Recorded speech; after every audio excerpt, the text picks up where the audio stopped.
Magical power is never enough to protect you. Part 2 of 5 on Between Master and Disciples, given in English on December 2nd, 2018 in Shihu, Taiwan, also known as Formosa.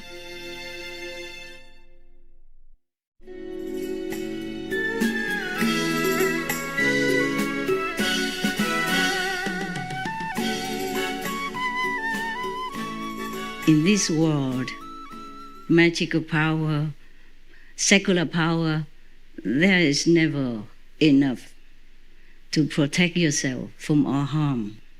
Yeah. Now, I'm telling you, with all his magical power, he could not save his mom. The reason was that his mom had committed the gravest sin, one of the gravest sins that you can commit. Even if you're a non-believer, even if you're your son or your daughter, even if he's a master, your son, your daughter, or the disciple of the most powerful master, like Buddha, for example, or Jesus, still you cannot avoid the consequences of your own actions. If there's action, there's a reaction, retribution. She had slandered the Buddha, slandered his disciples, the pure disciples at that time. All of them were arhat and great saints, great bodhisattvas already. And they had done nothing wrong. They had done nothing wrong to her, physically, emotionally, mentally, psychologically, spiritually, nothing. They were innocent, but she kept slandering them, to other people to make sure nobody believed the Buddha. Whomever she could, she slandered the Buddha and the Sangha. I guess she was following another kind of faith, but with the wrong concept. Like her faith was the only one. The rest, whoever knew, was not true, Yes. Just like when Jesus was alive, people were still waiting for him to come. They always thought a Messiah would come one day. And then when Baha'u'llah, God bless him, arrived, they were also waiting for another master to come. Yes. And when Guru Nanak came, they were still waiting for the Savior. So very few people follow him, even though look like a lot, maybe even millions. But how much is millions? In the world, you have billions, okay? Thus, whatever master comes, they're still waiting for a Messiah. Same when the Buddha arrived, they were still waiting for a Messiah, the Savior. They did not believe in him. Similarly, maybe she was following another set of doctrines, saying that the Messiah would come, and everyone else was not true. In some of the religious faith nowadays, they still think like that. They still think that maybe that was the last one, a last prophet, a last savior, no one else after that. So we cannot argue with all this. Fine, we don't have to. And nobody needs to believe in anyone if they don't want to believe, but you should not slander. In case that being, that person has attained sainthood, then you will be punished severely. It's not the saint that punishes you. It is the law of cause and effect in this world. Thus, Maudgalyayana's mother was one of them who had bad mouth, bad seed of karma, bad influence from her, maybe her faith, maybe the people who led her into that faith, maybe somebody who was jealous of the Buddha and indoctrinated her into many wrong concepts, made her become, slanderous of the Sangha and the teachings of the Buddha and the Buddha personally, even though her son was a disciple. Or maybe she had no faith at all. She loved her son, like all mothers do. And sometimes too much love becomes possessiveness, yes. And thus, when her only son, the beloved of her life, the jewel in her eyes, left her home and became a monk, following the Buddha everywhere, and became a renunciate, she could not tolerate it. Similar to many mothers, when her son is married to another woman, and the daughter-in-law is another woman, and she cannot bear it. And then there are many things happening within the family, with the in-laws. Well, this is famous anyway. I'm not saying bad things about anybody. It just happened. Especially if her husband had left the world and she had only one son, and that was all her life. And if this so-called life was taken away from her, she became furious. And then she became, very, very bad like that. To slander the Buddha or any enlightened saint is one of the gravest sins. Or to kill the Buddha, or to kill your parents, or to hurt your parents in any way, to hurt the Buddha in any way. To hurt doesn't necessarily mean to use a knife, or physical means to hurt. To hurt also the reputation, hurt the reputation. To make that person be so degraded, that saint degraded, humiliated, or harassed in any way, not even physically, is the same as making the Buddha bleed. Making any Buddha bleed is a grave sin, according to the sutra. And I know that also. That is true. Or slandering any Buddha, you go to the so-called non-stop hell, meaning you never get out. You can never get out of that. And you could never be pardoned,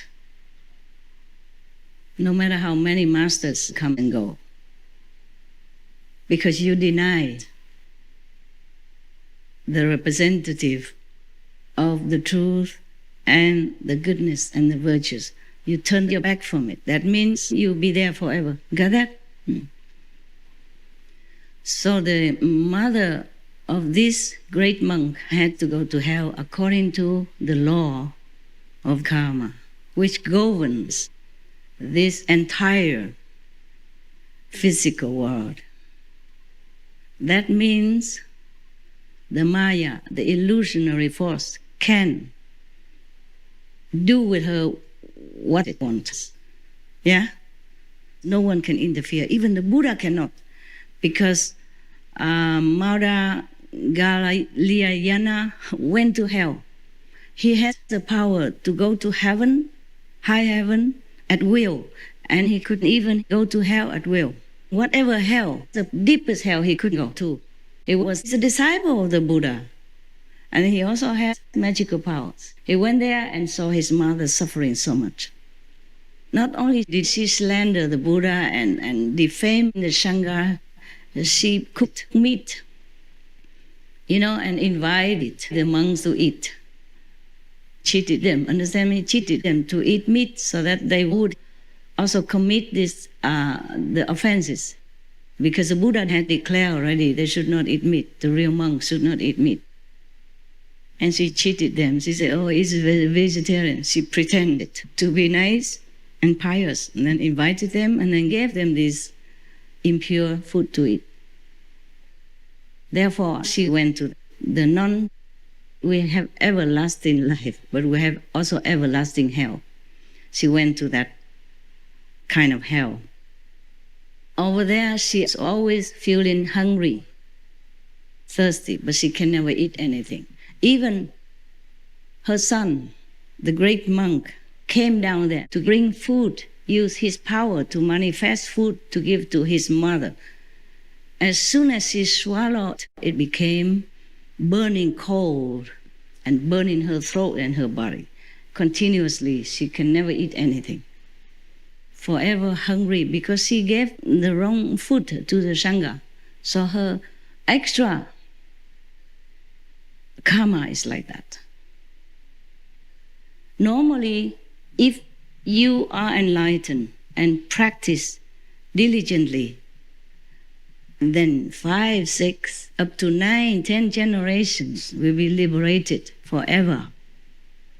Might not be on the 5th level yet, but can be guaranteed of ultimate liberation gradually because of your merit and because of your master's power. This one is an exception because she denied everything and she degraded everything that was meritorious for her due to her son. Can you imagine how much more if people even kill the Buddha and all that?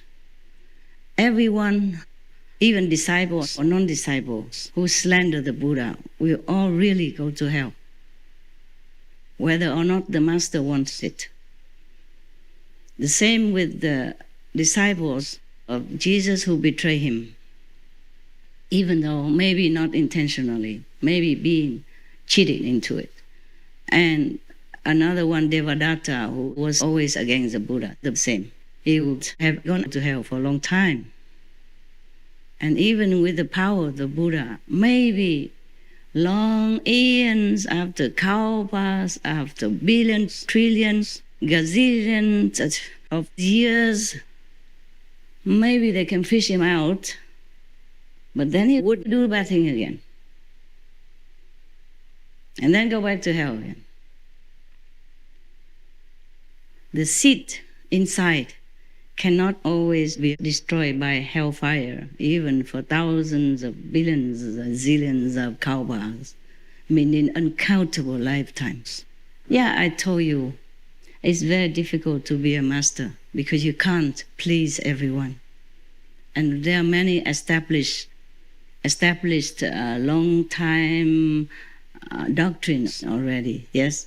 And due to people's ignorance, not understanding the doctrines of the past masters and saints, and due to the ignorance of the so-called leaders, religious leaders, the blind leading the blind, both will fall someday. Thus, the public are being misled, believing something that is not true, is not the truth, is not correct.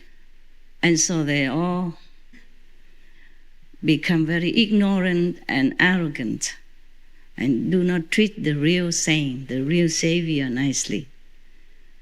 Thus, they have problems. Even though they might come and follow such and such master, maybe just for fun, maybe just because they're friend in it, just because their wife going. You want to check out what's the wife doing in the assembly, why she keeps going every Sunday and doesn't stay home, or the husband, why, whether or not he has another woman or something. So they just join just to check out, or just join because there's a girl he fancy or the boy she likes, blah, blah, blah.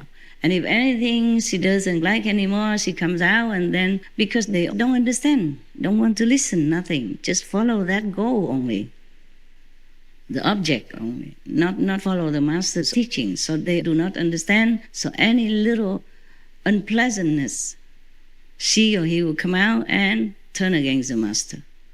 The same life after life like that. It's very difficult. Difficult. Also, the master also have former enemies coming back. And they also follow maybe, but they're doing many things that are harmful to the master and the assembly. Maybe not physically, but, mentally hurting the reputation, or obstructing the teaching, obstructing other people, making their faith waver. Something like that. Milarepa, even though he had so few disciples already, his master told him, don't go out, don't preach to anybody, don't accept anyone as your disciple. Most people in the world, they only want material blessings. they don't really want to practice. That's why mostly he hid himself in some remote mountain, eating even just some nettle leaves to survive. Rather than go down in the village or town where people would make offerings to him. In Tibet and India, there is still this wonderful tradition that they make offerings to the renunciate or the saint if they believe you are the saint. They don't question a lot. So yeah, that's why I told you I wish I was in India or a man, In India, and if you're a man, it's also easy. They don't question you a lot. Some people have problem. Some master have problem maybe in another country, but they accept him in India. They never question him. And when he comes back, they also don't question. They don't put him in jail like in other country. They don't make trouble. If you say you are saint and you are not, then it is your problem. You will have to answer to heaven, because that's also one of the worst sins you can commit, telling lies about your spiritual attainment when you don't have it. That's also the worst thing you could do to yourself. And plus 5, 6, 7, 9 generations with you. Because if you fall, they fall too. Even the Mu Chinlin, Maudgalyayana, he did not fall. His mother still fell. Only his mother, the rest, nobody mentioned it. That means they were liberated. Only the mother who was so wicked, that's why. So do not think that if you are initiated by any master, you can commit anything you want. You can say anything you want, or even go against the master, and the master still will save you. Maybe, but that's very risky. In this world of illusion, you must adhere to the rules and regulations in this world. Yes? Suppose you are even the president of a free country, but if you go to another restricted, politically sensitive country, you still cannot do anything against the rules of that country. Can you? Okay.